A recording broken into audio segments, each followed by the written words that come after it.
এক সময় পৃথিবী ছিল শান্ত, জঙ্গল ছিল সবুজ, আকাশ ছিল নীল।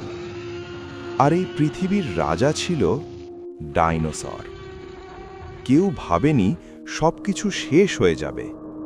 হঠাৎ আকাশ বদলে গেল, সূর্য ঢেকে গেল ধোঁয়া আর আগুনে।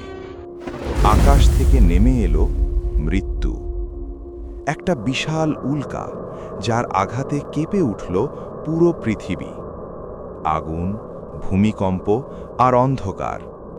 দিন হয়ে গেল রাত, শ্বাস নেওয়া হয়ে উঠল কঠিন।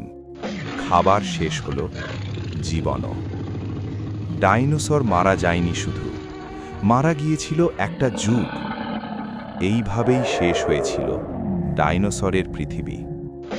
এই ধরনের অজানা ইতিহাসের গল্প ভালো লাগলে সাবস্ক্রাইব করতে ভুলবেন না।